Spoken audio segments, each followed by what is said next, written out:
This is AI Buddy Landell, and you're about to listen to Booking the Territory, the unprofessional wrestling podcast. So stop working yourself into a shoot, you numbnuts. This show is strictly for entertainment purposes only. Don't be a dumbass and get offended by anything on this show. And if you do get offended, that's a you problem. Before I throw it to the fellas for another banger of an episode, shout out to all the BTT patrons, including the largest Patreon contributors of the show, Disrespectfully Classy, Mark E. Blassie, Mike Childry, Joe Ice, Good Old Justin, Mike H., and Will Parker. Now enjoy this Outlaw Mud Show podcast. Remember, if it don't snow, it don't go. And be blessed and be a blessing, pal. Hi, everybody. This is Jim Cornette, pro wrestling legend, and you're listening to the Booking the Territory Unprofessional Wrestling Podcast.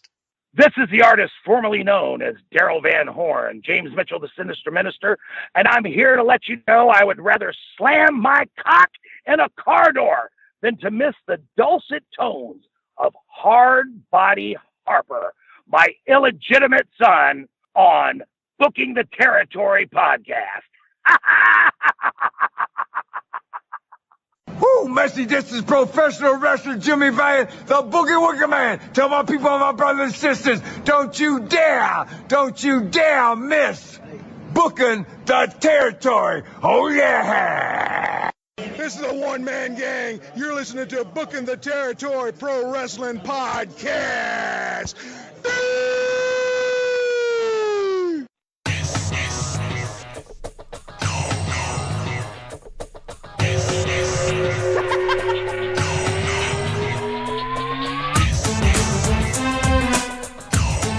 Welcome back, everyone, to this week's episode of Booking the Territory, the unprofessional wrestling podcast, where tonight we are covering WCW Saturday Night on TBS from October the 30th, 1993. If you're listening to this on YouTube, make sure you subscribe to the channel and hit the like button on the video, the little thumbs up thing. And lastly, make sure you type a comment or two with what you liked or didn't like about the episode. It helps the channel grow. It makes Harper very, very happy. Harper even comments sometimes in there. So thank you very much if you are doing that lately. It is greatly appreciated. Speaking of Harper, he's here. Doc's here.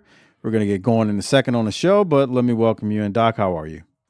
Shut up. I'm trying to watch this hockey game. It is on. It is on. We got the Stanley Cup playoffs. Mike and I did not ignore 82 regular season games to fall down now. We've got to finish the fight, Mike. That's sure right. Thing, Chief. We got to beat these losers. And boy, do I mean Doofus Goofus is from Canada. Who plays hockey in Canada? Come on. What did you call them? Doofuses and Goofuses. Wow, okay. That's real kindergartnerish. Yeah. I could call them cum guzzlers if you want. That's nice. See? I didn't know you hated the people of Winnipeg so much.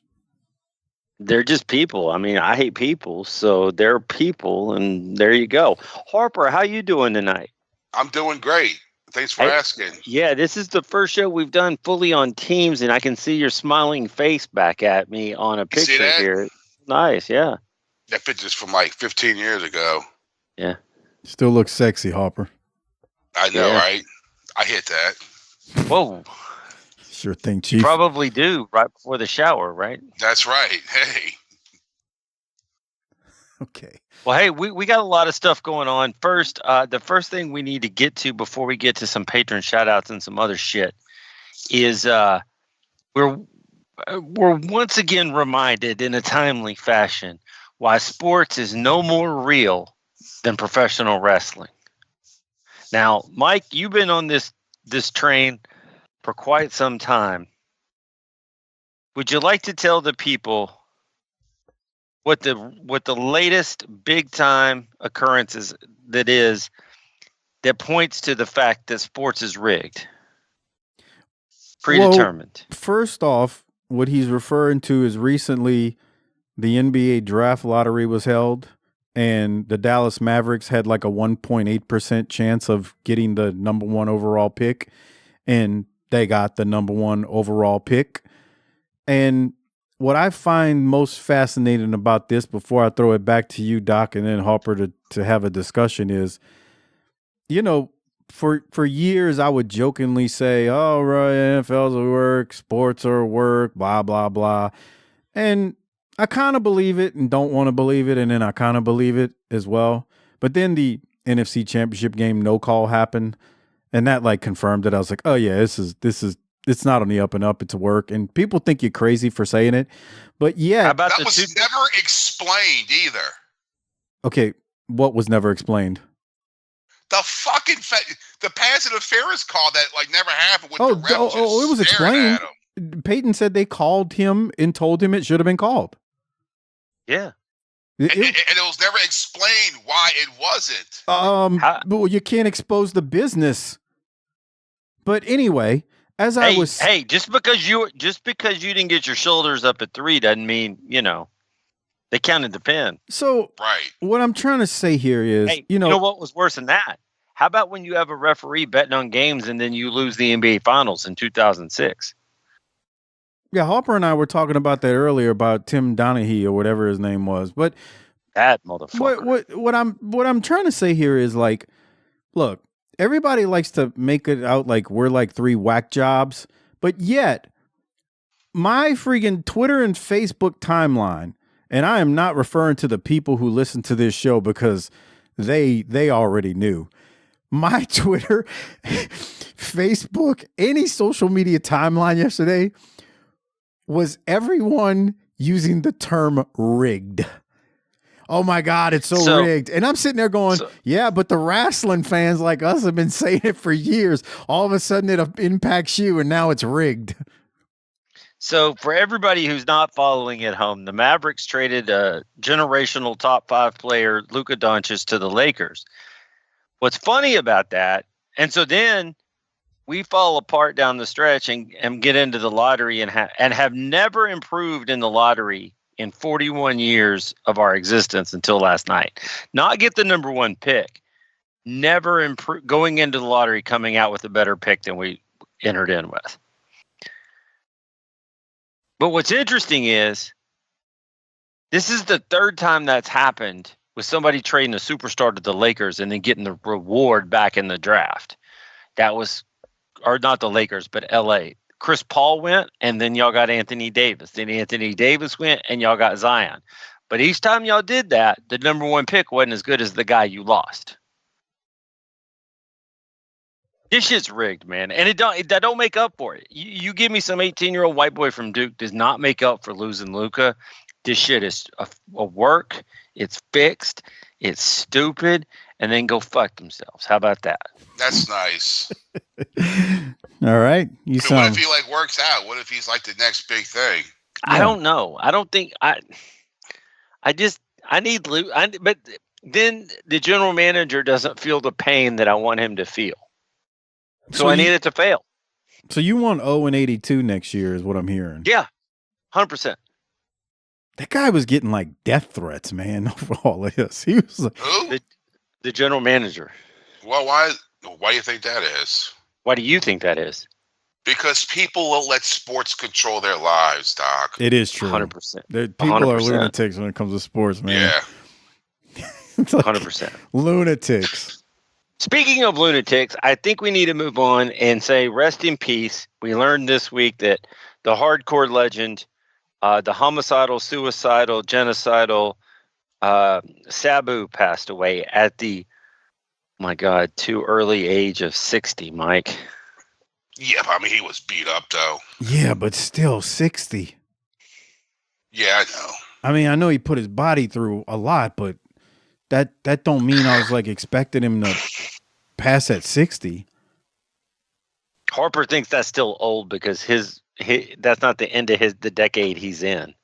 No, that's young, man. It really 60. Is. Did they say how he died? No, it's not been disclosed. Whatever it was. At least as of us recording this. I mean, by the time this comes out next week, it may be, but who knows? I don't know. You know there was that time in the 90s when you first saw him doing shit and you were like, what? Oh yeah, for real. I jumping all over the place. I was like, holy fuck. Him and Rob Van Dam. The first time I saw him in ECW. See, that's one of them things where, you know how you always hear somebody just pops off the screen the first time you see him, you're like, okay. You're like, all right, this person's got something. The very first time I saw him in ECW, I was like, wow, this dude is crazy. He does a lot of insane stuff. The old timers, some of them back then, thought it was too much, but I was like, I don't know, man. He's getting over. That's what I'm seeing. The whole thing. Yeah, I remember thinking, like, dude, I was like, okay, this isn't Doink the fucking Clown. Holy shit.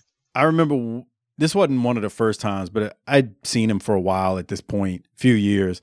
I'll never forget he hit some moonsault and he's trying to break a table that's like either on the floor or wedged between the barricade and the apron.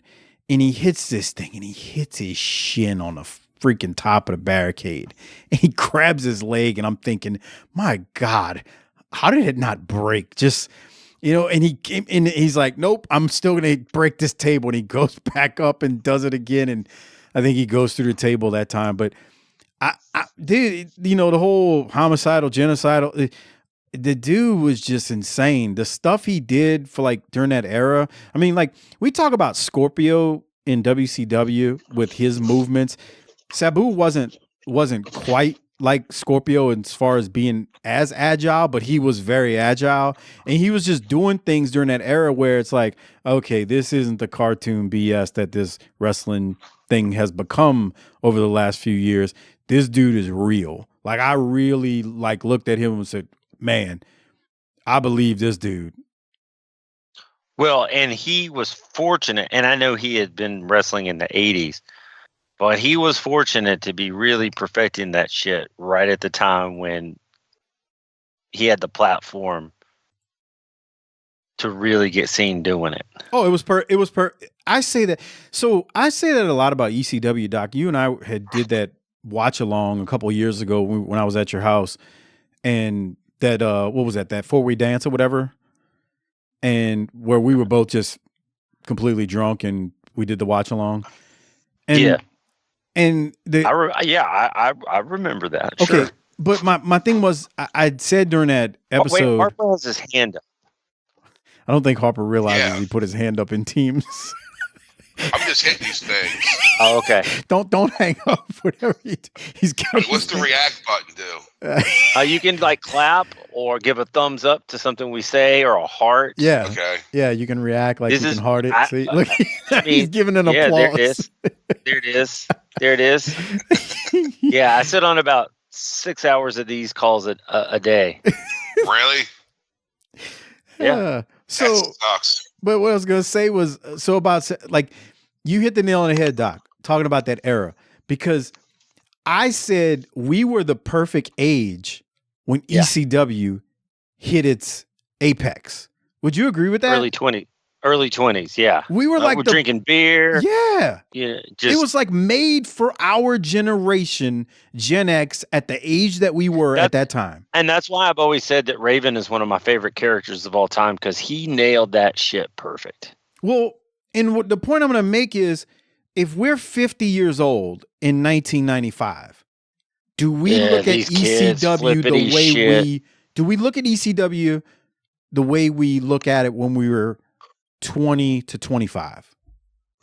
Probably not. No. And so my point, what I was going to go back to Sabu is, we were that perfect age for guys like him and Taz and Scorpio, for that matter, Cactus Jack, RVD, Sandman. We were the perfect age for those ECW guys. And to what you said, Raven, even when we look at Douglas, look at Douglas when he's in WCW versus freaking ECW. We laugh at him in WCW. And in ECW, we're like, What's the line He's you my always favorite say? guy. Cut the fucking music. I mean, it's like, damn. He was my favorite. Him and Raven are my favorite two of ECW because of the characters. Douglas and Raven, when you said him? Yeah. That's what, Yeah. Harper, Yeah. we don't need... I'm applying these videos, bro. Harper turned on his camera. Oh. Why is it so dark? I don't know. Jesus Christ, what is with the beard? Dude, you look like Ron Wright right now. Jesus. Look at him. If he's in a wheelchair, we know something's up. We're trying to have a serious discussion here Has the about background changed? I don't know what the hell's going on with your background. Oh. Can you imagine Harper at the shoot job on some calls? No. Imagine if he had to work with us. on a conference call and somebody was just one of those, using jargon and lingo. Harper be like, oh yeah, bruh, what the fuck are y'all talking about? There you go. What does that even fucking mean? Yeah. I just say Reaganomics. Okay. Nobody says that. Back to Sabu. And bump stock doesn't work at the shoot job, just so you know. Not like it does here. Back to Sabu though. 60's too young, man. Way too young. Yeah. He was a hell of a talent, man. How many times did he work for Wildcat, Harper? I know he worked with Danny Flamingo once. That was the one I was thinking of. The X-rated back in 2017 or 18. Something like that, yeah. Yeah. Because I said, I sent Devin a text. I said, R.I.P. bitch. Because he was about to wrestle Sabu. I was trying to mess with him, just scare him. Oh man. I was on two shows with him back in the early 2000s. Oh fuck, dude, that's when he was still fucking hip and happening. Yeah. He was. The problem is, and it's a cautionary tale to these guys doing that shit today, is there is when it goes fast. Yes. I don't understand why they don't realize is that when you're 40 years old, just to get up to go take a shit is going to be rough. It's like doing drugs, bro. When you're 20 years old, you can get coked up at the fucking club. I don't know that. But like, if you keep doing that, it's sooner or later, it's going to bite you in the ass when you get older. Harper, you speak like somebody that was a cokehead. None of us here were cokeheads. No, but you can't keep abusing your body when you're young and expect it to still hold up when it gets older. It's just like a car. If you go buy a new Mustang, right? Mustang 5.0, it goes from 0 to 40 to whatever, and you drive it like a fucking asshole, 10 years from now, it's going to be on fucking blocks because you drove it through the fucking... Just because it can go that fast, it doesn't mean you're supposed to drive it like that consistently. And your body is the same fucking way. If you want this shit to last, you got to drive it like an old grandma. Yeah. Hey, your body is the same fucking way. It's why I appreciate more and more every time I see Paul Orndorff come out and get everybody out of their seat before he ever locks up. Yeah, no doubt. He's Harper. I agree with you. All right, well, Harper hates Sabu. R.I.P., buddy. That's nice. Harper, what were you about to ask me before you went on your rant? Oh, where was that show at? One of them was at Tag Gormley. Oh. The fuck is that? The high school Gordy Stadium. Yeah, it's where the 1992 U.S. Track and Field Olympic trials were. It's where many of the New Orleans high schools play because most New Orleans high schools don't have football stadiums, their own stadiums, so they play at Tag Gormley. That's the one at City Park, right? Yeah, it was there. Yeah.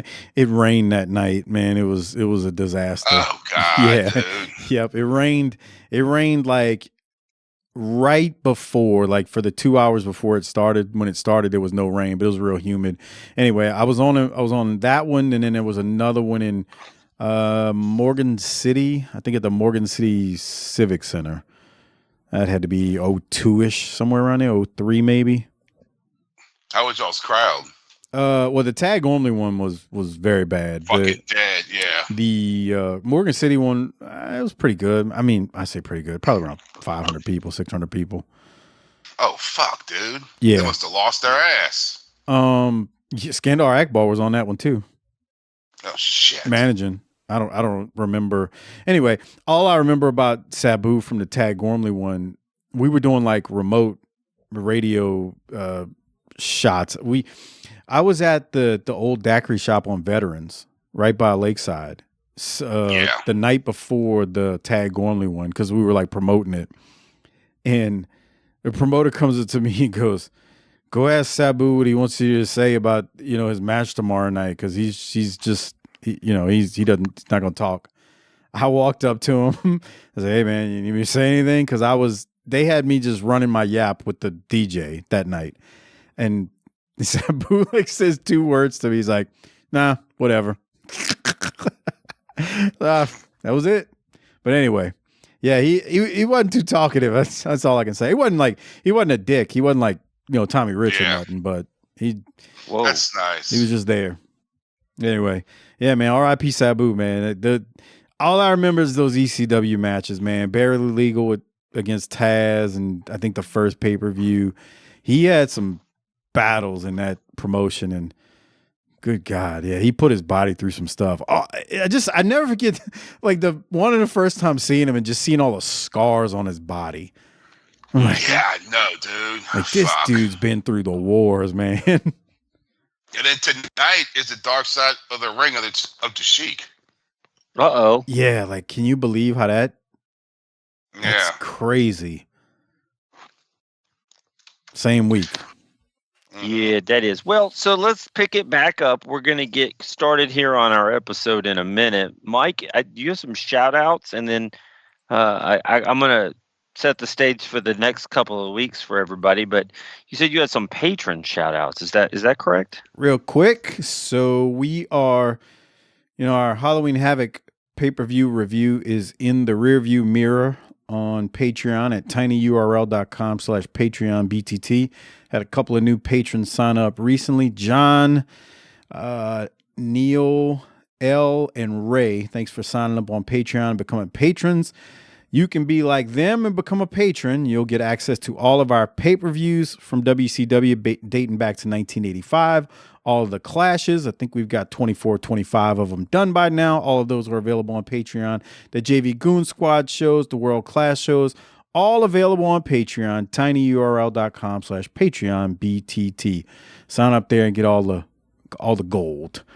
Doc, the gold. Any 5-star reviews before we? I don't think so, but no, I don't think so. It's shame on y'all. We do have a couple of announcements. We want to do a little housekeeping here while Harper is completely just sticking his headphones up his own ass over there. He doesn't know. I'm gonna take control of the presentation. Yeah, because your hand is still up. I know. Yeah. I see it. I'm choosing to ignore you now. How do I take it off? Just hit it again. Okay. Let's see. There it went. Yep, there it is. His hand's down. Okay. Oh, Harper's gonna be ready for an office job by the time. No, he just hit a heart. I'm gonna change my view, bro. Harper's gonna be ready for an office job by the time we're done with this. Go ahead, Doc. All right. So the next couple of weeks, we got to say it. We are coming up. We can sit here and laugh and talk about a birthday month, birthday year, whatever. We're coming up on a huge milestone, a milestone that I would suggest a very small percentage of podcast ever see, and that is our 10-year anniversary. Yes, sir. And y'all said nothing. That's great. Well, I was trying to let you talk before I started blurting out the 1-800 number to give us our flowers. Oh, okay. Yeah. We need flowers. I definitely need flowers. Okay. So that's going to be next week's episode. And we're doing that without Harper to try to get some. That's bullshit. It is bullshit. I know, buddy. But what I'd like to do now is see, do you have anything that you'd like, any reflections of your 9.5 years on the show, anything you'd like to share with the people, any fond memories, anything about the show? I'd just like to thank everyone for coming along for the ride. Yeah. It's been a great journey, a great 10 years. Yeah. What do you get for the 10th anniversary? A badge. A crusty cum rag. Come on. See, I fucked up and I hit chats.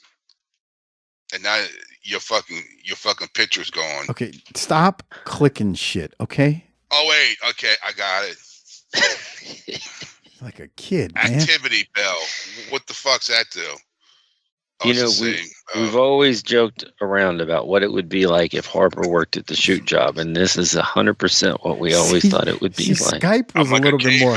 Skype was a little bit more limiting. It didn't allow him to click nonstop. He's over there playing with buttons. Shit. Communities, calendar, meet who? Okay, so anyway, back to the thing. Also want to point out, I thought we were going to do the 10-year week after next, even though it would technically be basically a week delayed. We'll do that. That way we could do it with Harper. Because you said it. We make the rules. We could just push it out. Well, there's a couple of things. I'm gonna book this territory on the fly. Watch this.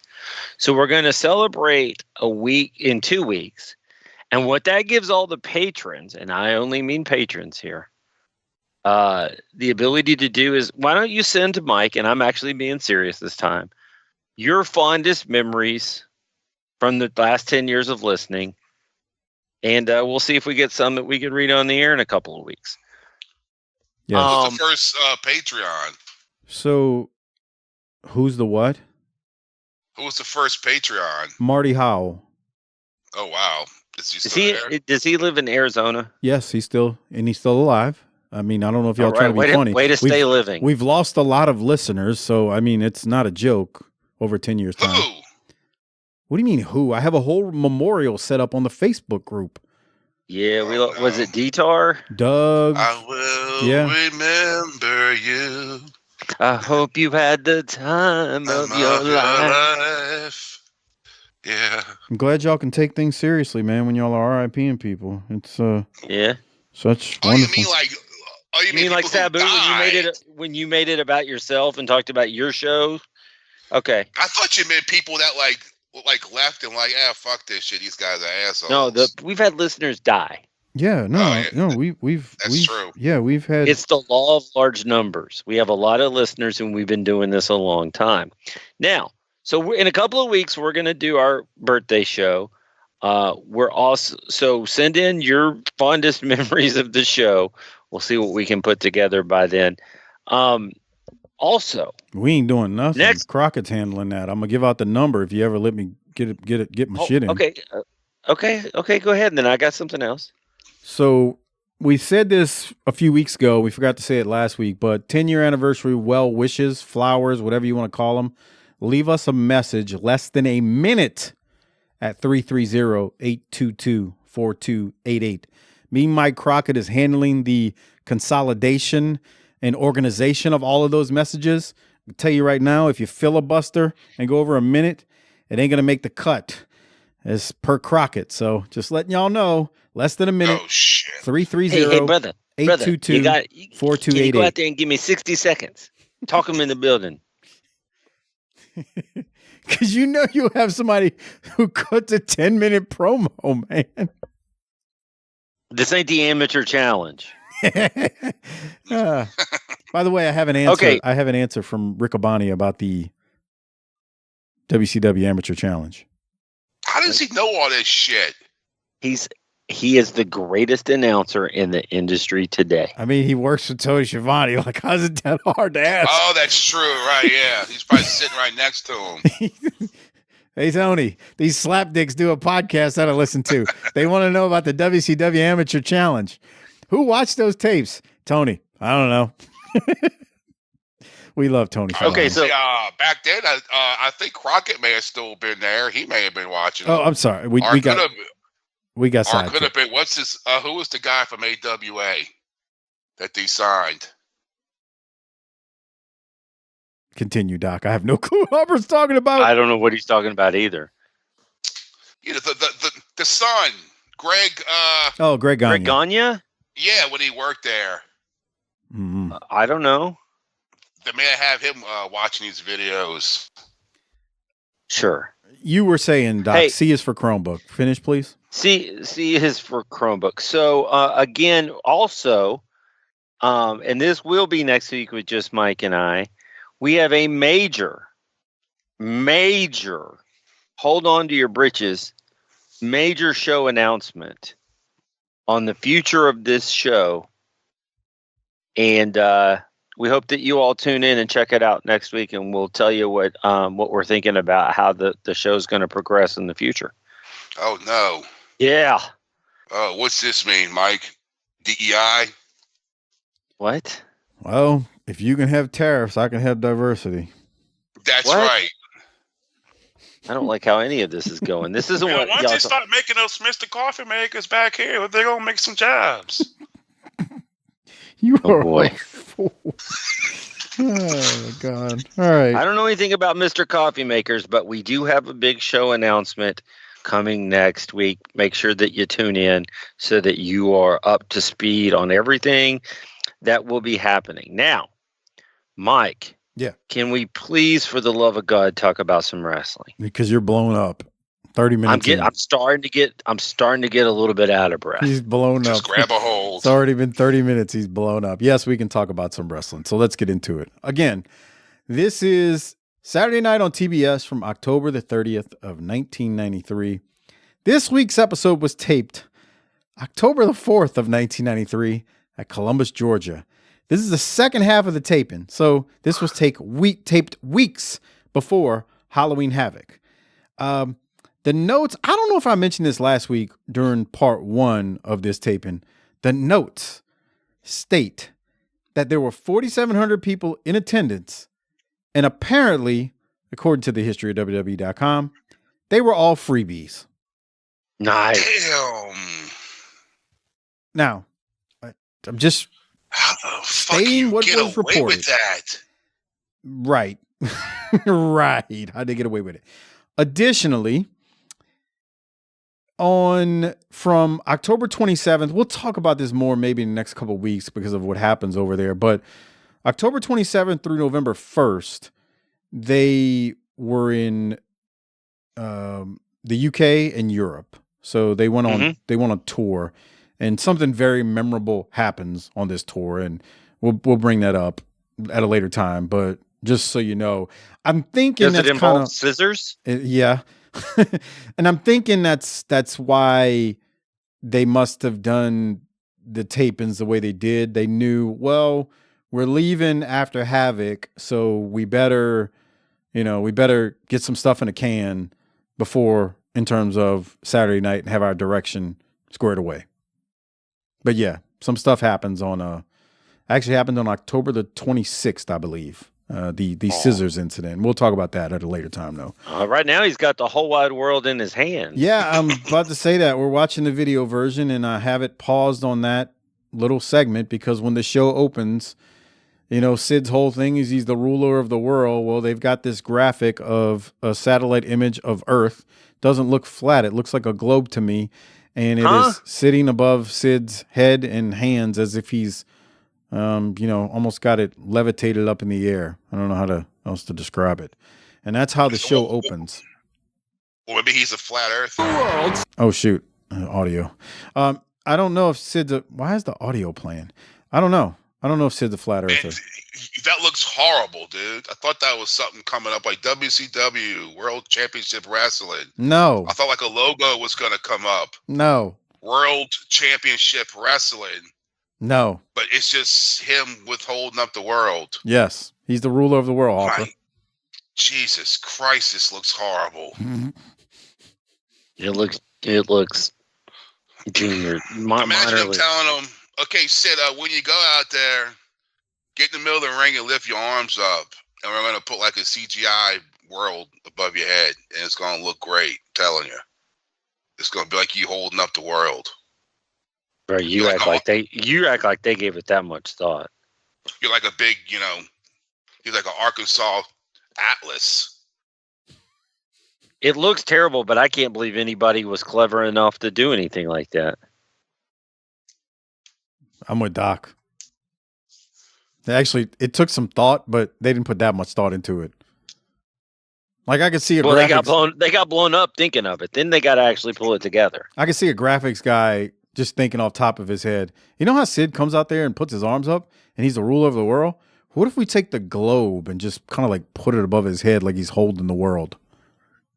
Yeah. That sounds great, Michael. And somebody said, you know what? Can you really do that? That sounds great. Yeah, do that. And that's what we saw for a second. Do you know how to do that? Telling you. I mean, yeah, that's how it went. If you think you can do it, I'd say go for it, man. Yeah. So just imagine 4,700 people are in this building, and apparently most of them were freebies. And I got some thoughts on that later when we get to the main event related to them being freebies. Well, let's go to the first match. Johnny B. Bad and Eric Watts, who, yes, is still here, versus the WCW TV champion Lord Steven Regal and Paul Orndorff. Jesse says as both teams come out that these are some strange combination of teams, and I totally agree.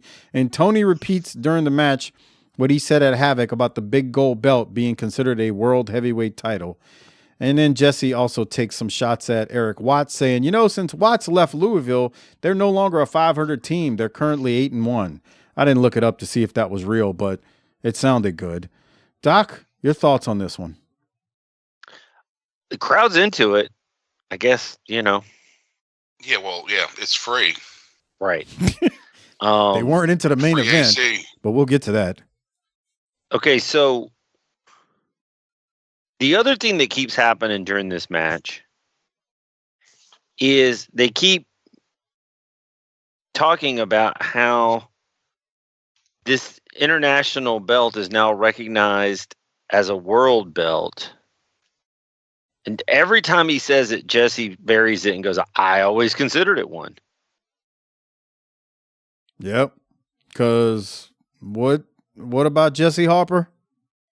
He asked, fuck you, money. That's right. What are you going to do, kick his ass? Can you get to 10:05? Oh, wait, that's not a time. That's not a timestamp. It is, man, Johnny B. Bad, when he gets in the ring, he's got a lot of stuff going on his gimmicks. He's got like around his tights and then his boots and then his legs.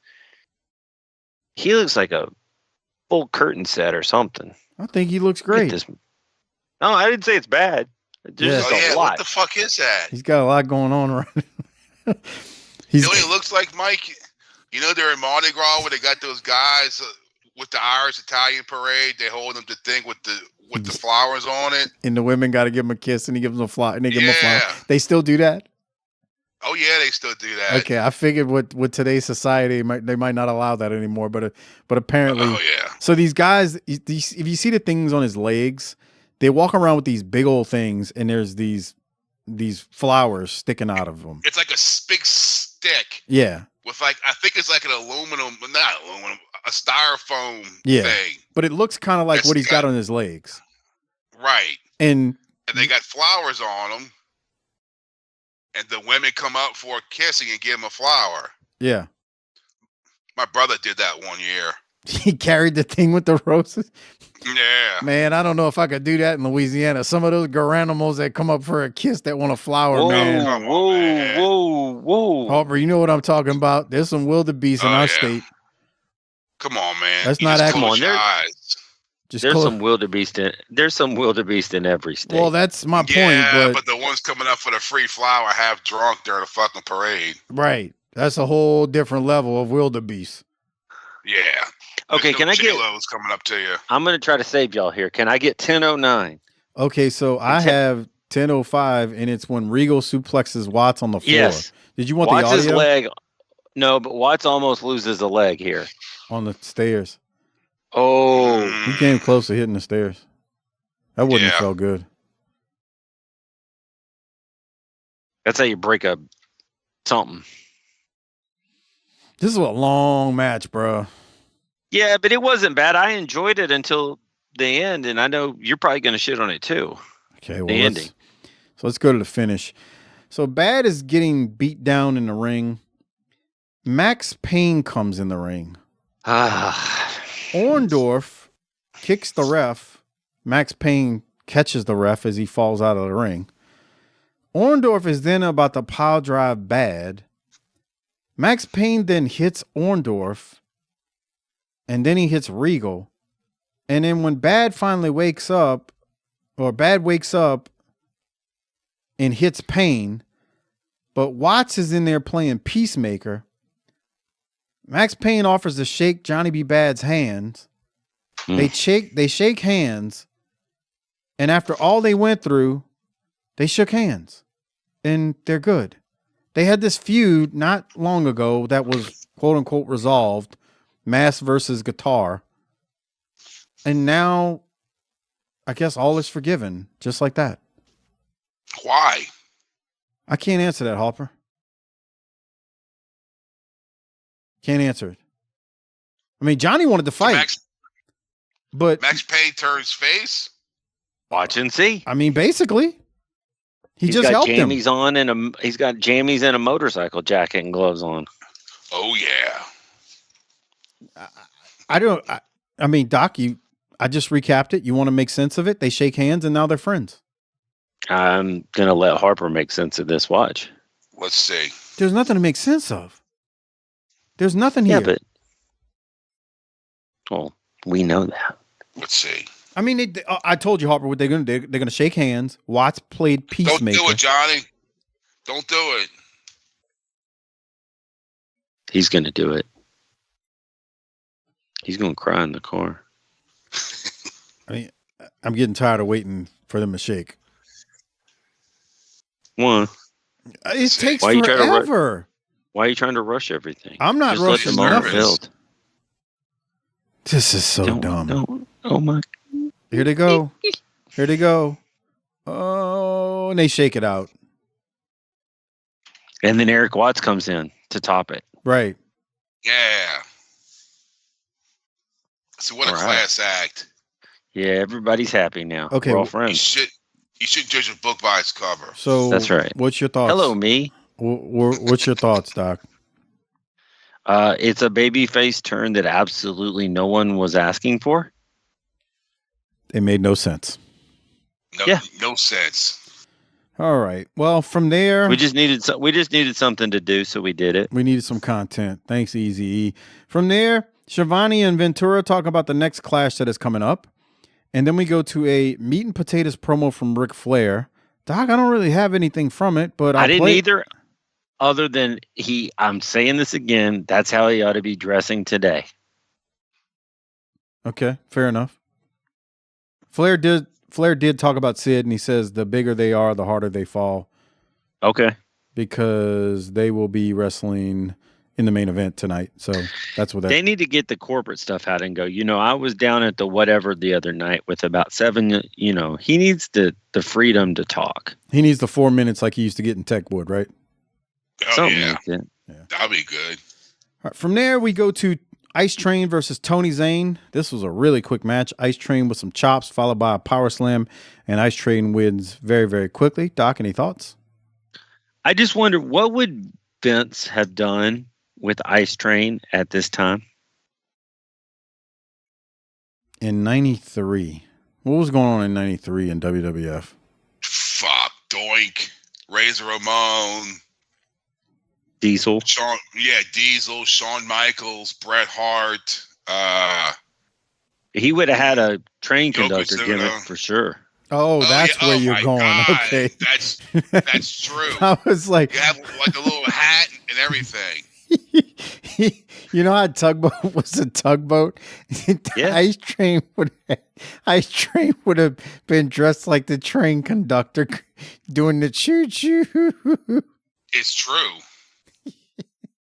And he might have been called Chili McFreeze. His name would have been Conductor Train. They'll call him CK. Oh my God. All right. Well. All right. Yeah. That's a great question, man. Because I was like, where are you going with this? I'm trying to sit there and think through it. And I was like, oh, you mean literally what kind of stupid outfit would they have put on him? Yeah, because Vince would have liked him. Yeah. He's big. And he's got a good look.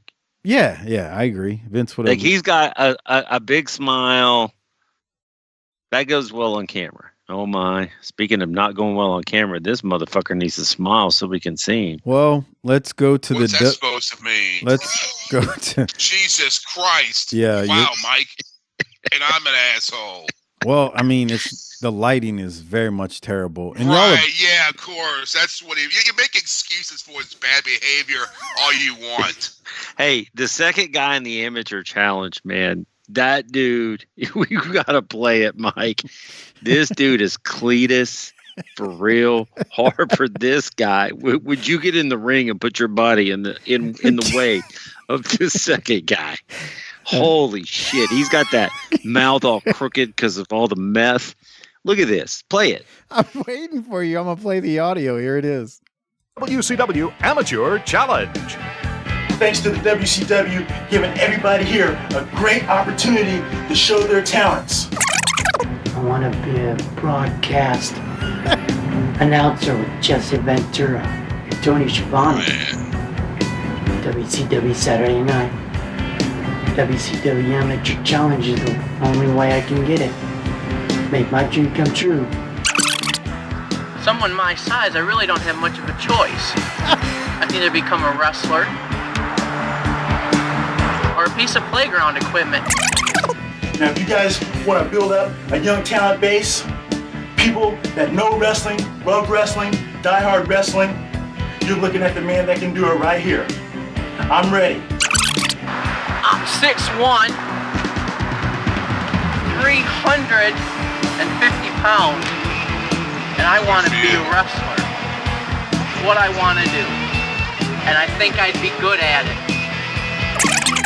If you want it to happen, I want it to happen, you'll pick none other than John Sutton, future. Make my dream come true. See ya. Signing off from the amateur. Bro, they trolled two of those dudes for sure. Can I use the R word here? I don't think that's fair. Which one? He's not that. He's not all there. Yeah, I mean he's just some hick from the hills or something, bro. I think he's on the spectrum. And that fat kid looks like Pat. You ever seen that To Catch a Predator, the Undertaker kid? I know y'all seen that video. God. You see that, Mike? Continue. You know what I'm talking about? I think. No. Yes. Yeah. It's this big fat kid. Remember when they had the To Catch a Predator show? Where there was these like. I used to watch it all the time because while it made me feel bad, it also made me feel good because they were taking that trash off the streets. It made me feel bad that they were running people in and out of there so fast that they had to clear people out so that they could catch the next person. Yeah. But what they call him, Mike the Undertaker Cowboy or something? I don't remember. It was this big fat kid. Right. You gotta look this up on YouTube, Doc. It was this big fat kid wearing a cowboy hat and a trench coat and all that fucking wearing a duster. And he looked just like that kid. And he was he was so bad, you almost felt bad for the fucker. Because you start to feel bad for him because he's telling his whole life story where he was fat and he dropped out of school and he can't find a job and he's going to the psychiatrist and this isn't working. So then like you start feeling bad for him. But then the guy from To Catch a Predator starts reading what he sent the girl. Then you're like, oh, fuck you, dude. Right. Yeah. Then you start, okay. Yeah, why did that show go off the air, man? That show needed to stay on the air forever. It's got to still be on somewhere, a newer version, right? No, I don't think so. They were doing the Lord's work, taking those motherfuckers off the street. I'm thinking, how much fucking balls do you have to do to show up to their house where their parents and their family lives. Doc nailed it. They were doing the Lord's work going after those idiots. Oh yeah, and sick bastards. And there were so many of them that they would be arresting people and going, "Hurry, hurry, we get out of the way. The next one's coming." Yeah, Doc. I didn't even think about it until you said it. It's scary how many people they were just corralling in there. It's like, all right, next, and it was like an endless. People they think they're faceless and you can't touch them online. It's just like on Facebook how people it's the keyboard warriors where they talk all this shit online, but they wouldn't do it. That's great, but you made a drive 78 miles to the same child's home. And then I think they think like, oh fuck, I got this. I can't believe it. Right. I actually worked this. Yeah. And I mean, like you said, some psychopath would drive from Metairie to Baton Rouge or something. To God, bro, I just don't like where. How do you get that mentality? It makes you like really hate humanity. Right. Because it's endless. There's people that listen to this that think we're heels, bro. Right. Come on. All we do is talk about old wrestling and talk stupid and make stupid jokes. Those people were the heels. Okay. Get a little bit more than heels. Yeah, they're criminals. I mean, you can be a heel but not be a criminal, but nah, they are criminal heels. Yeah. I'll never forget one. Me and Joe Kane were talking about it one time. We were going to Lafayette to wrestle or something, and Joe was asking me. I'll never forget this one because of what was said. He goes, "Man, did you see that? The episode a few weeks ago?" I was like, "Which one?" He starts telling me. He goes, "Man." He's like, this guy he's like, all these people are freaks. Like something's wrong with him. They're mentally ill. He goes, this guy walks in and evidently he was talking to this young person and the young person was telling me, he had a dog too. And the guy walks in and the first question he has for this kid is, oh, where's the dog? Like he's ready to mix it up with the dog too. And me and Joe were like, dude, how ill do you have to be? All of it? Basically, yeah. Yeah. Anyway. Hey, can we talk about wrestling again? Because that's skeevy. Making me feel gross. We got kids, So, speaking of wrestling, we got to go to this Battlebowl Control Center with Chris Cruz. I'm only playing this once. Listen to this crap. Now, just keep in mind, we have Rick Rude in this promotion, Steve Austin, Ric Flair. We got guys here that can cut legitimate promos. Vader. We have Dustin Rhodes is a good promo at this point in his career. Yeah. We have guys who can cut promos, but yet this is what we are shown to build up Battlebowl, which is the next pay-per-view after the next Clash. Here that is.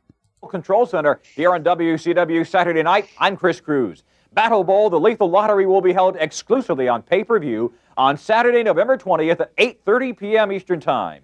The event begins with 32 top superstars being selected at random to compete in the Lethal Lottery tag matches. The winning teams advance to the over-the-top rope battle royal, where the last man standing will win the coveted Battlebowl ring. Here now, a special look at this exciting pay-per-view event.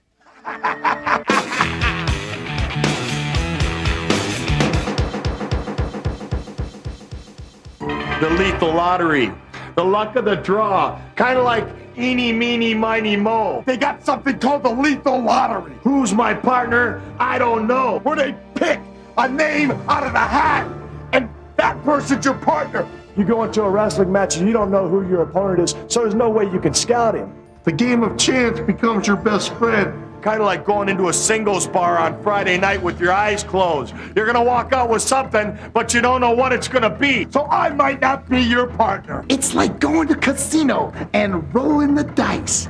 Your partner could be naughty, or it could be nice.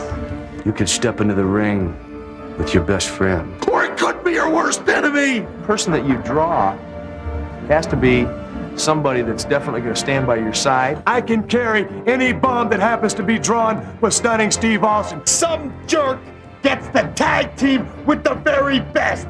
Brian Knobs of the Nasty Boys, and I get to take him right to the top on a free ride. As long as my partner stands in the corner and wipes the sweat from my brow, I'll take care of the rest of the business. You win it, you both get to go on to Battlebowl.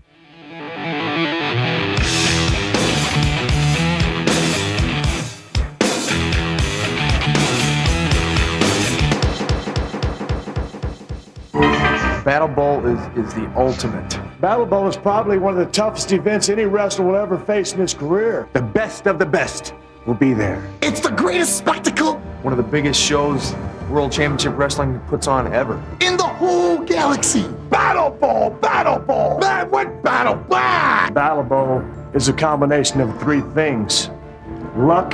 Battlebowl is very, very unpredictable. Skill, of course. What are you talking about, Battlebowl? But bottom line is survival. I think Olivia Newton-John said it best when she said, "Let's get physical! Physical! Battlebowl nothing! This is a nasty street fight!" Saturday, November 20th. Live, 8:30 Eastern. Only on pay-per-view. Call your local cable operator for availability. We got all these good promos in this promotion, and that's what we put together to build up Battlebowl. That ought to tell you how flawed Battlebowl as a concept was. I can't say anything else. Doc, your thoughts? Makes me want to go back to 1987 and tell Crockett not to buy that second airplane. What you thought of that, Harper? It was almost like those say no to drugs thing. They said yes to me. Like it was those weed public service. Like it's a say no to drugs campaign. I know what you're thinking. Yeah. I feel you. And I was at same old lockers. Always with the lockers. It's the same goddamn lockers with the lights off. It's just lockers. That was, again, if you got to do that to sell a pay-per-view, maybe that concept needs to be put to bed. Yes, 100%. Yeah. All right. Well, continuing right along. Dustin Rhodes taking on Pat Rose. Tony recaps what happened at Havoc to Dustin. Well, he got busted open after the match with Austin. He won the match, but he got busted open after. Doc, any thoughts on this? Yeah.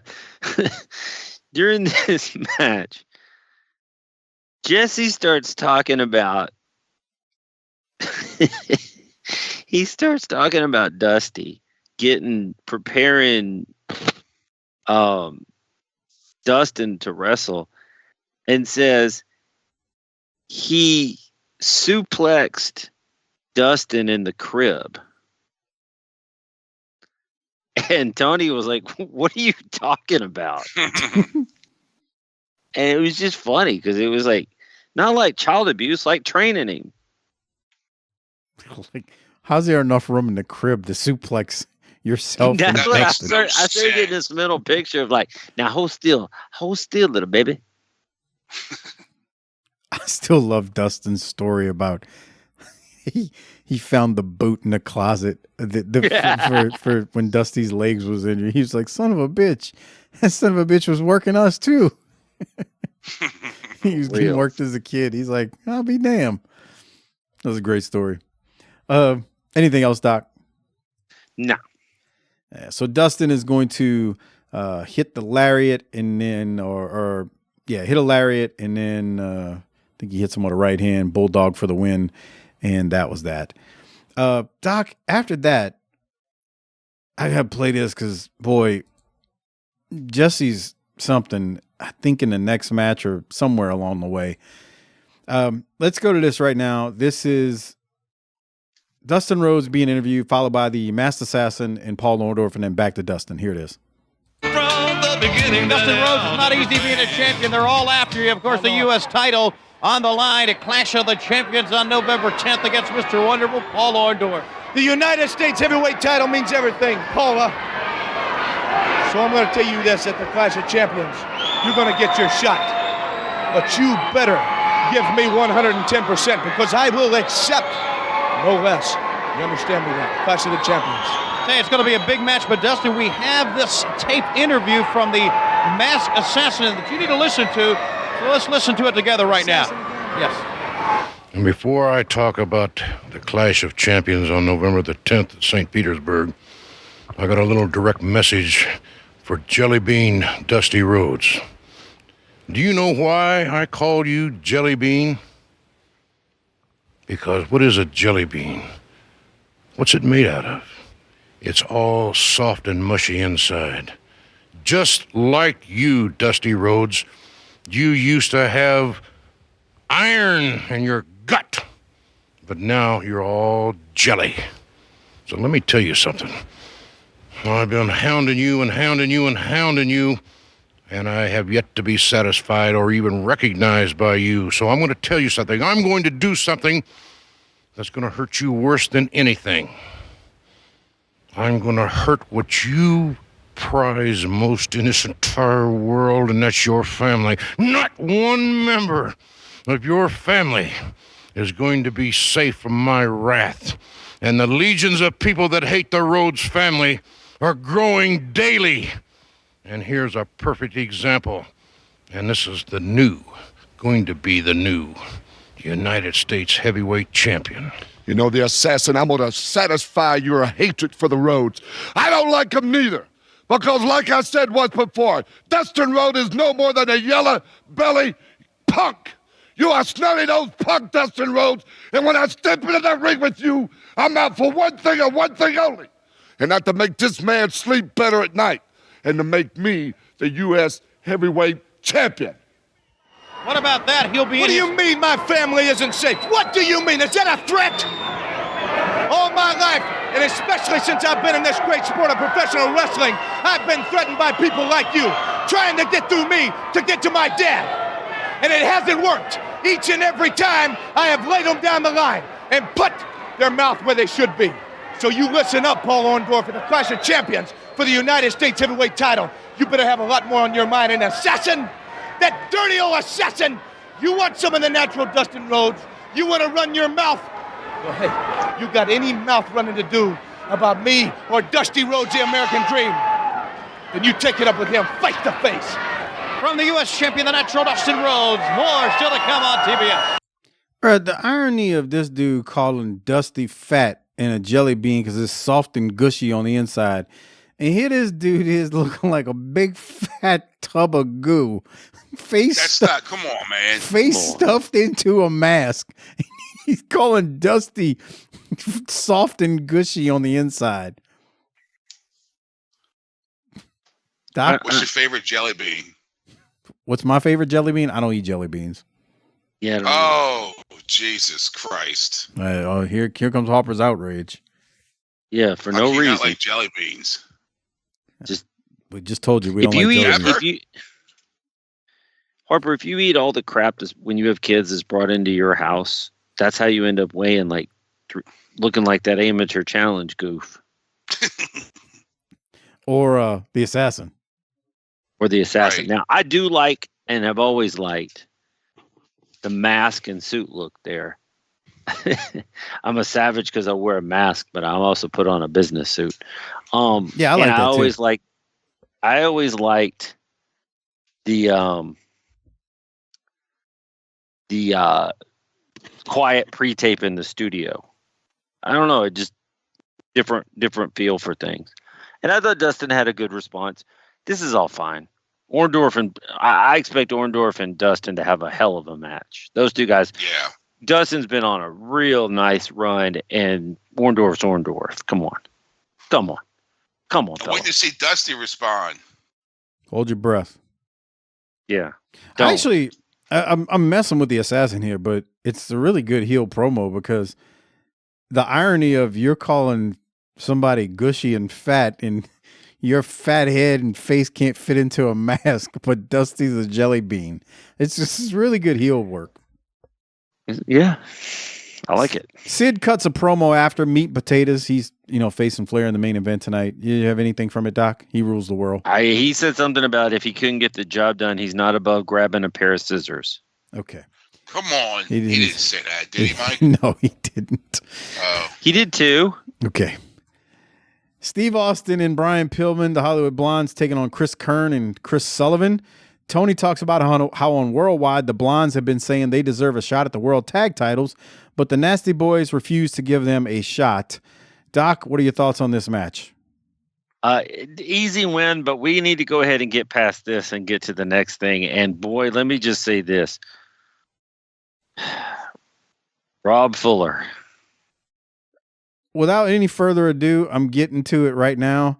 There's a promo after the Hollywood Blondes win their match with Austin and Pillman where Colonel Robert Parker comes out and he's got some things he needs to say to Austin, and we'll see what happens. Here it is. Seeing the Hollywood Blondes continue to win each and every week. Singles competition or tag team, Flying Brian, Stunning Steve. Tony, you've got to be it all. Despite the crime of the century, the greatest conspiracy that has ever rocked professional sports, the big blonde machine rolls on. Whether it's commercial endorsements, six-figure contracts, or notches in our bedposts. When you're a human magnet for greatness, big things happen. You took care of them single-handed, boy. They look like a couple of clowns standing in there next to you. You know, you disregard one fine point, that is, I'm a serious man. When I make a decision, I'm going to have something, I always get it. By the way, Tony, hadn't offered you your cigar. Have it now. I mean well to do that exact same thing. Before you get too carried away here, what about me? I'm going to go ahead and tell you about you. You know, you got that bad leg down there. Let's clear up one point between us here. If you was a Kentucky racehorse for me and you came up lame, what I'd do is I'd personally take you in the back and put you out of your misery. Now, if it was in the case of a human, like I'm talking about Steve Austin here, you'd be putting him in the same category as Secretariat or the Great Man of War. A lot of fine foes would be lost and a lot of money would go down the drain. But where you're concerned, it'd be like shooting $100 jackass. Hey, I'm going to tell you, on my personal behalf here, and this is only a personal thing I'm saying here, I'd kick all them traditional things out of the way, just knock you in the head with a big old hammer.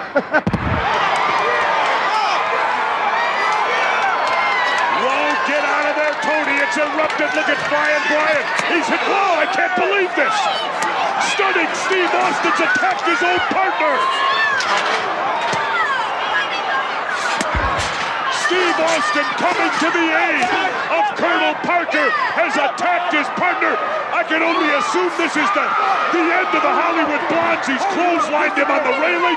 Pick him up here. Hold him up. Oh, he's holding him up, and now the Colonel's laying him in. Hold him up, Brian. Hold him up, sir. Big right hand. We got chaos again. Wouldn't you know it? Tony Schiavone in the center of it all has started it again with one of his interviews. Flying Brian down on the floor. Stunning Steve and the Colonel working him over. Ladies and gentlemen, stay with us. Well, I think that's the end of the Hollywood Blondes, Doc. But boy, Colonel Parker right there was a star. What did you think? Let me tell you about you. I think I need to remember that. And then basically said I wouldn't waste a bullet on you. I'd just knock you in the head.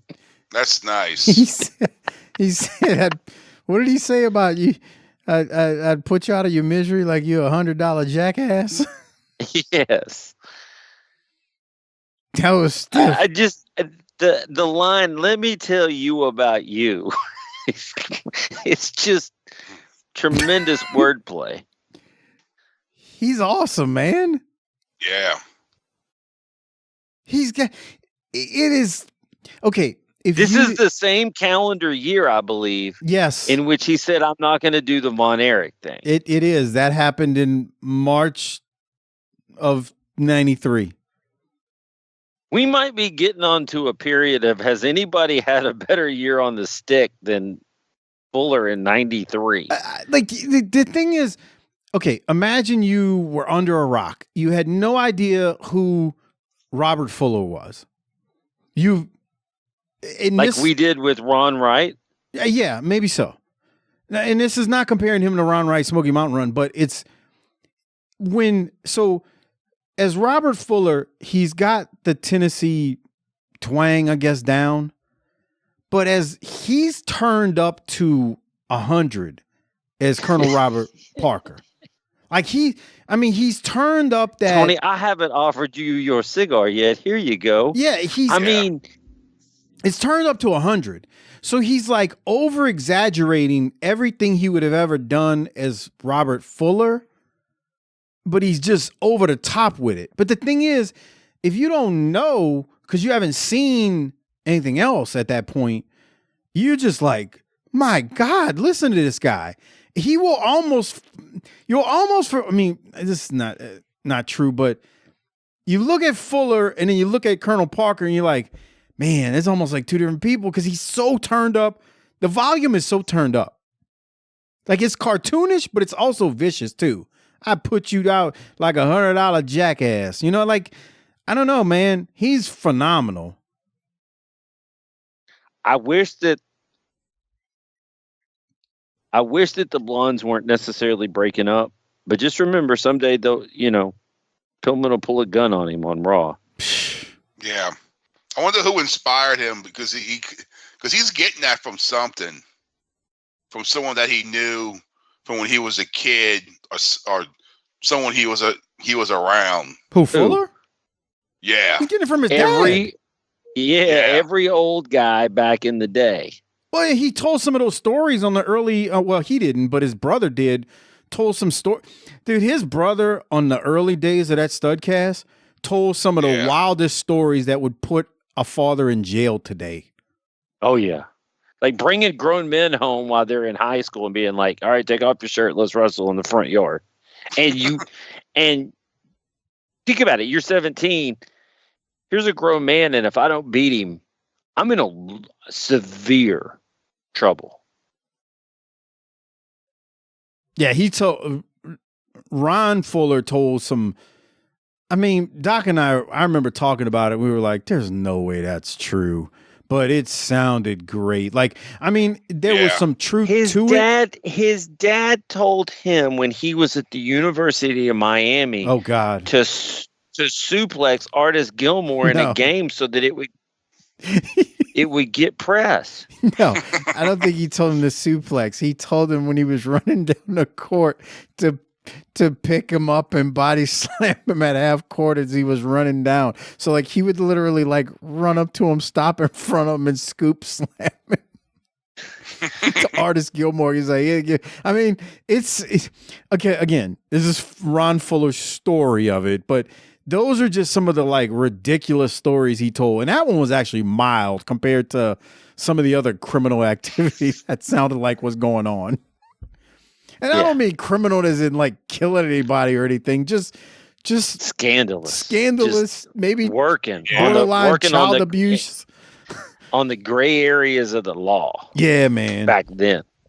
So he's getting Harper, to answer your question, I feel like he's getting that from that. Like he's and just being a Southerner. A Southerner. Yeah, I think he's getting it from that.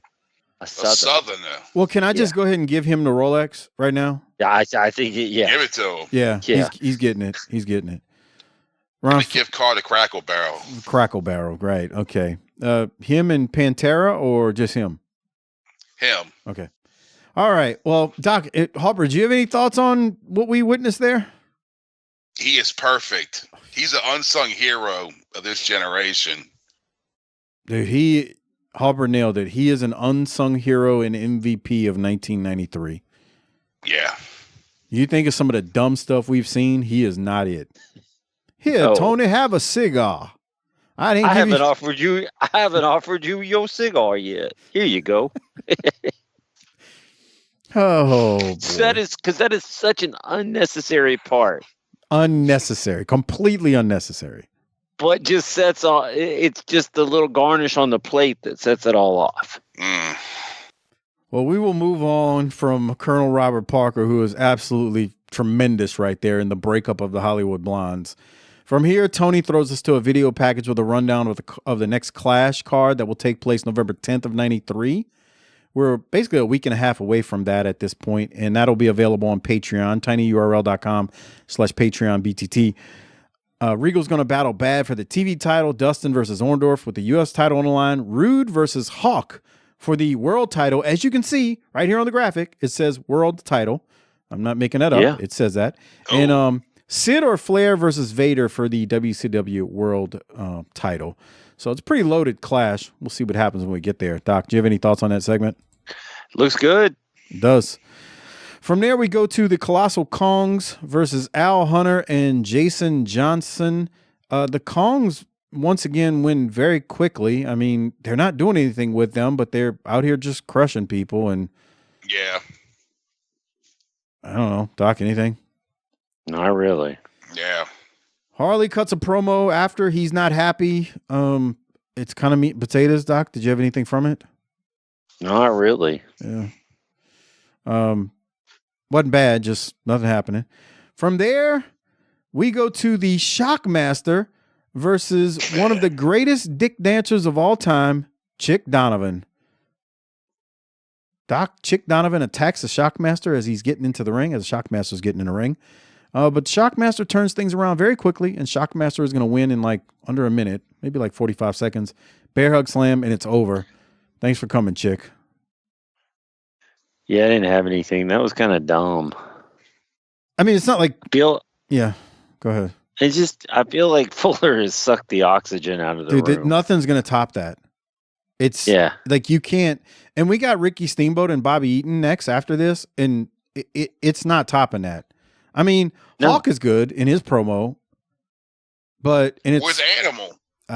He's around because remember he was on the Clash or whatever that pay-per-view was, or whatever. But I'm guessing they're just not like here full time. I think he has some back problems during this time. No, that would make sense. I don't remember exactly. Somebody will correct me. Send that to Harper on DM him on Facebook. He loves hearing from his listeners. All right, let's go to Hawk. Remember, Doc, I don't even know what he's talking about here at the beginning. He uses a big word. Let's listen to it. It's a quick promo. Okay. Well, if it ain't the ravishing one, you hedonist, Epicurean, and you're asking yourself what that is? You're not smart enough to know. Didn't think I was, but I do. Look it up in your Webster. You know this face. Do you know the mind? You couldn't possibly know the mind, because I don't even know all the people inside here. But I know the mind drives the body, and my body will drive right over you, Rude. You see, Ric Flair was the man. So, in order to be the man, you had to beat the man. So you have. Well, I want the gold. You see, there's one thing and one thing only that I do well in life, and that is ruin other lives. You're on number one on my list of ruining lives.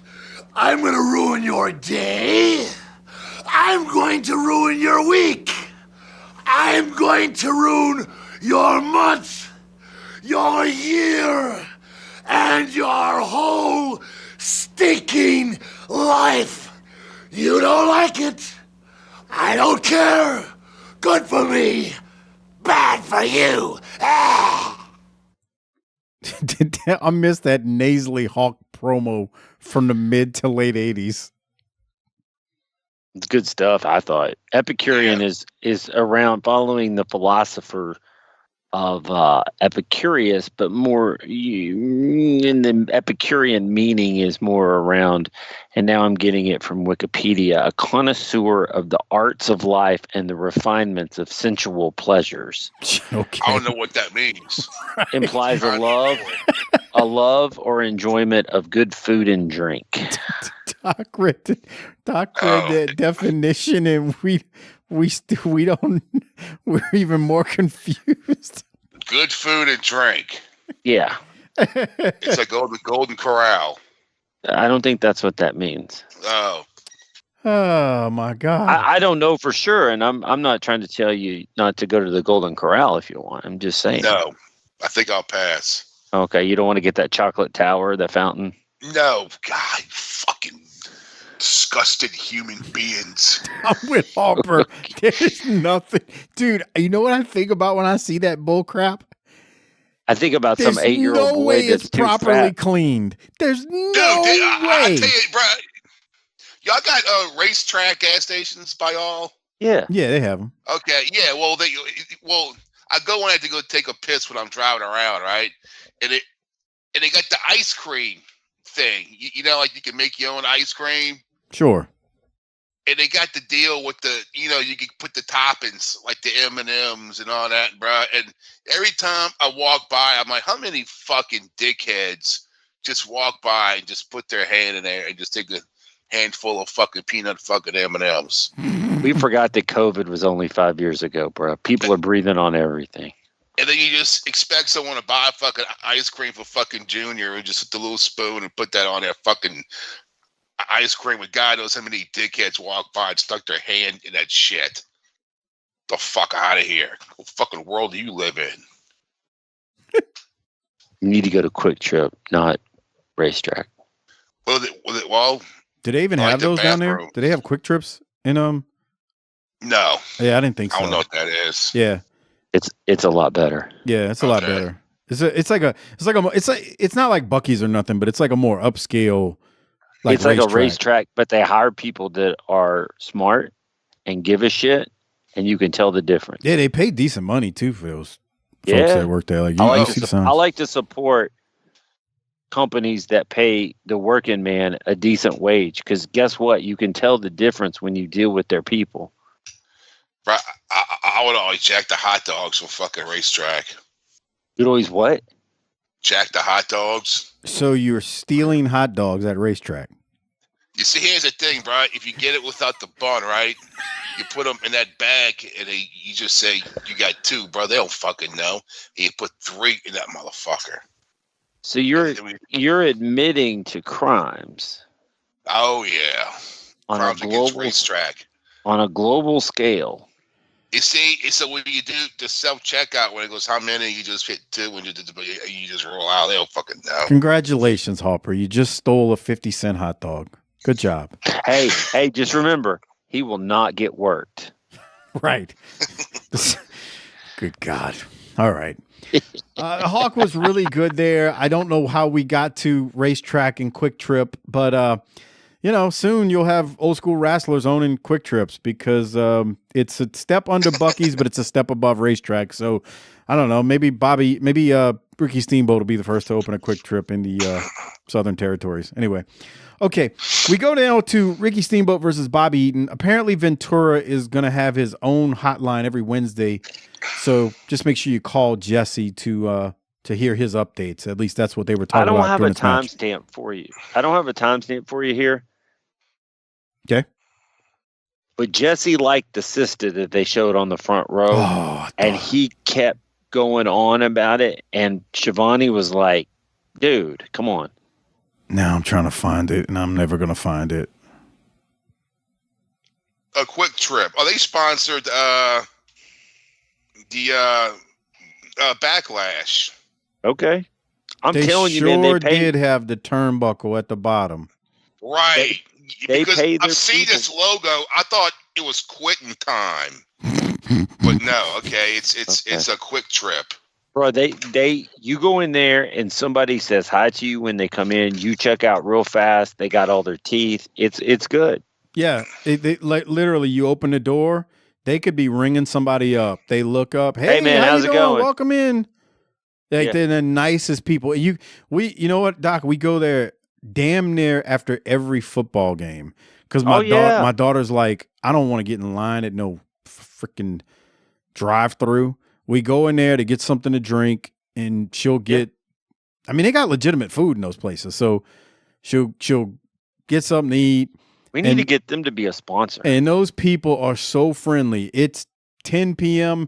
Hey, how you doing? I mean, it's a good little place, man. And it's not like overly expensive. It's not like Buc-ee's expensive. You know what I'm saying? Yeah. Buc-ee's, dude, you stop there, you dropping $2 easy. Especially if you're with a woman. God, that is set up to soak the bitches. Oh my God. Yeah. Soak them. Soak them. And not in that way. In the negative way. Yeah, not in any sort of awesome way. Right. It's yeah. All right, Steamboat is going to win this match. It was a suplex by Steamboat, then Steamboat goes to the top, hits a crossbody, Eaton rolls through. He almost pins Steamboat. Steamboat picks up Bobby. He's got him by the shoulders, then falls back, rolls him up. Eaton actually wins. They didn't do a ton in this. Good TV match, though, Doc. What's your thoughts? They didn't do a lot. It was good what they did, and I gotta admit, I got to watching these two guys just do their thing, and I forgot to take some notes. I said Eaton won. I meant Steamboat. It happens. You know?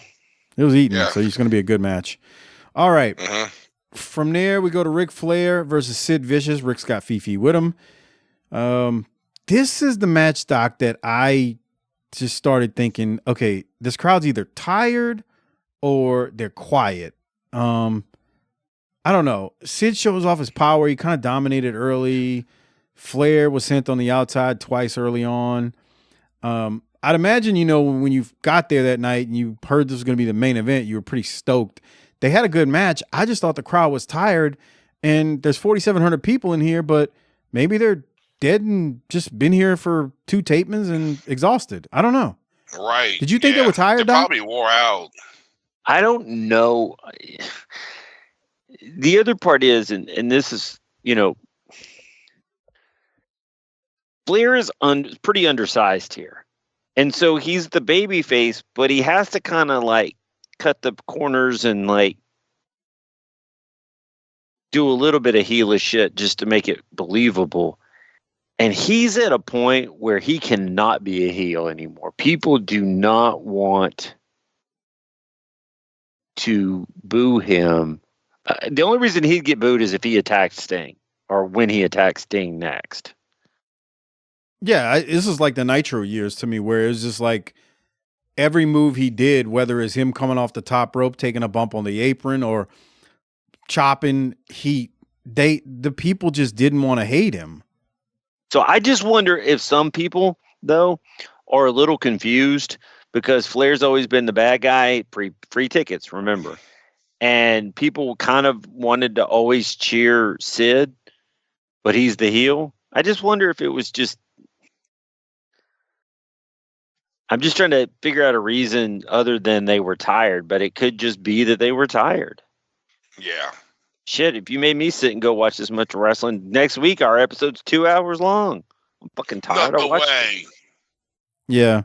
Why? So we were going to do it tomorrow night, Harper, and see if you wanted to do it with us, but then me and Doc were like, man, nah, we're exhausted. We didn't have a long-ass week. Let's just do it Friday. You see how tiring these teams calls are? Yeah. Yeah. I mean, well, if you're tired, raise your hand. If you get tired, I'll take over. He raised his hand. You get tired, I'll take over. Speaking of tired, they were outside the ring a lot in this match, in which confused me because Sid puts Flair in a bear hug, and I swear, if you watch him, I think Sid was blown up. Like, really? Like watch when they get out of this, or maybe it was right before. Hold on. It felt like I was just watching him, and it felt like he was breathing. Look at his stomach. I don't know. It feels like he's just like breathing heavy. I was like, is he tired? Because he seemed like he was sucking wind. Maybe it's after. I don't know. He just starts lumbering real slow from here through the end, and I'm like, I wonder if Sid's blown up. It happens. I mean, even to the best conditioned athlete, you get out there, your breathing gets off. But they went from the bear hug back to the bear hug. Yeah, there was lots of bear hug. Yeah. See, he's just sitting in there in this bear hug. He doesn't even have it locked in. I don't know, man. I thought he was blown up. I can tell Flair's talking to him. Anyway, Doc, anything else? No. I mean, let's get to the finish. I mean, that's really what we're here to deal with. This move was impressive. As I say, I thought Sid was blown up.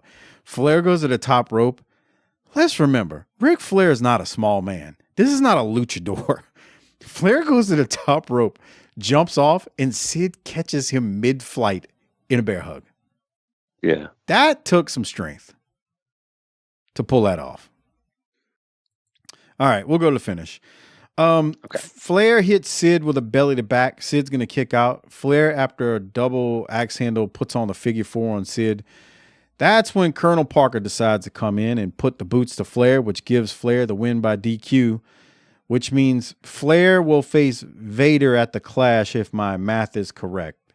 Sid is pissed at Colonel Parker, and just as we're going off air, Sid grabs Parker and choke slams him. Now, if you remember what happened at Halloween Havoc, Colonel Parker costed Sid the match because he... Did you say costed? Oh, cost? What is it? Yeah. Okay, my bad. I was trying to imitate Harper. Yeah, right. Raise your hand. Oh, his hand's still up over there. Yeah, his hand's still up. I look over like, wait, his hand is still up. That's nice. Yeah.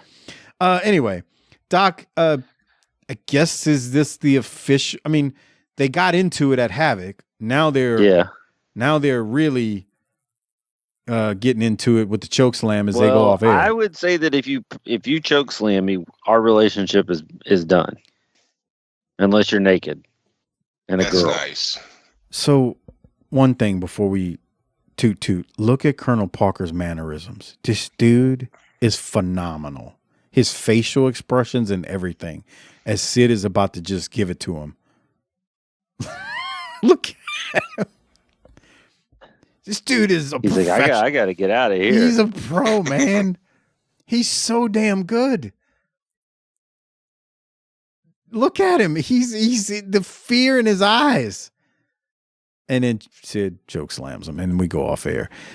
Great stuff. I thought this was, I mean, you know, we didn't get a clean finish, but hey, Sid turned on Parker or whatever you want to call it. Yeah. So we're going to rate it, hand out the Toot Toot Award. Remember, the only way you can listen to the upcoming Clash review is by going to tinyurl.com/PatreonBTT. Not only will you get that Clash, but you'll get all the Clashes before it, all of the WCW pay-per-views dating back to 85, JV Goon Squad shows, the World Clash shows as well. tinyurl.com/PatreonBTT.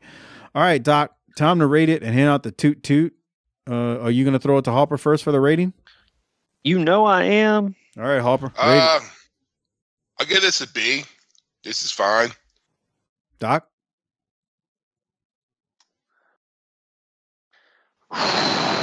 This is a tough one. But I think Harper's will be in a little bit hard here. I'm gonna go B+. Oh. Dude, I can't. I gotta go A- just because of Colonel Parker.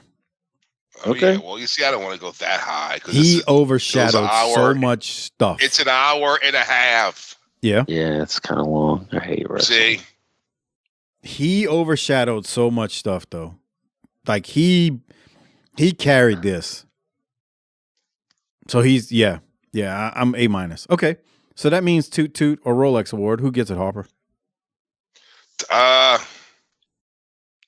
You know what? I'll give mine a Hawk for that promo. Huh? Not Colonel Parker?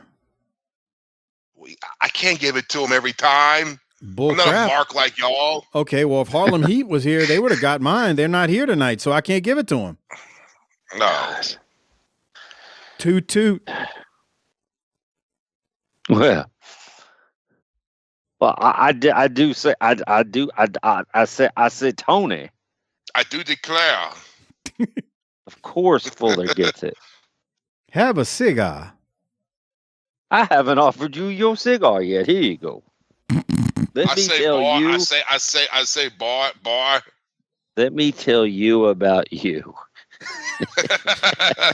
I'm going to use that. Let me tell you about I'm you, going to tell son. that to Tiffany. Let me tell you about you. God, can we get video of that? I don't have to write nothing down. You're weak. You're tired. And you become an embarrassment. You need to show her this promo after you do that. So you need to watch this. I need to tell you about you. Oh my God. Ugh. He's a treasure. A wrestling treasure. Oh, he's a treasure, man. Okay. So there's that. All right. So once again, everybody, this is your last chance because after this, I don't think we're going to plug it anymore. So if you want to give BTT its flowers for our 10-year anniversary well wishes coming up in a couple of weeks, make sure you leave us a message less than a minute at 330-822-4288. Parents or kids, get your parents' permission before calling. Again, that's 330-822-4288. Less than a minute. Mike Crockett's handling all this. He's putting it all together for us. Once he's got it, he's going to package it up, and it'll be played at the end of an upcoming episode. Not sure which one yet, but it will be played at the end where you all can hear yourself giving us our flowers. Crockett wanted us to listen to every one of them. I was like, I don't know if I can't make no. God, you could be here all day. Well, this is what I said. I was like, Crockett, if you get, okay, let's just say you get 40 messages at a minute a pop. That's 40 minutes. I was like, how are we going to do that? I was like, well, we're not going to listen to messages. So I said, we'll put them at the end. We'll hear them if we want to. I mean, I'll hear them, obviously. But, I said, we can't react to all of them, but we'll hear them all. It's impossible to react to them all. That's like, So anyway, make sure you leave it less than a minute for it to make air. If we don't hear it, it's because Crockett didn't give it to us. That's right. Putting it on him. This was mostly his idea because he was the one who came to me. I was like, sure. I was like, who's going to organize this? He's like, I got it. I'll handle it for you. I said, okay, that's great. As long less work I got to do is better, So there's that. 330-822-4288. Call, minute or less. Leave us a message. Call somebody. Right. Tell somebody. Your ass better call somebody. And on that note, I think that's about everything for tonight, man. So, Doc, any closing thoughts before we throw it to Harper to wrap up the show? Make sure you tune in next week when we have a major show announcement. That's right. Oh, no. All right, Harper. Well, why don't you hit the tagline and we will get out of here. Book it, bitch. This is AI Eric Bischoff. No, I am not the real Bischoff. So don't work yourself into a shoot like these useful idiots in the wrestling media field. With that said, congratulations on making it to the end of this week's show. Don't forget to send your comments about what the guys discussed tonight to Luke Hawks on Facebook and on Twitter or X or whatever the piss they call it now. The rumor is Luke likes answering BTT fan mail. Also do the guys a solid by liking the show's Facebook, X, and Instagram pages. And don't forget to like and retweet or repost the show on all social media platforms. Lastly, become a BTT patron member where you get tons of extra shows. You can join at tinyurl.com/PatreonBTT. Until next week, piss off dipshits. How the piss do you people listen to these useful idiots? These dipshits think they're fucking funny, but they ain't fucking funny.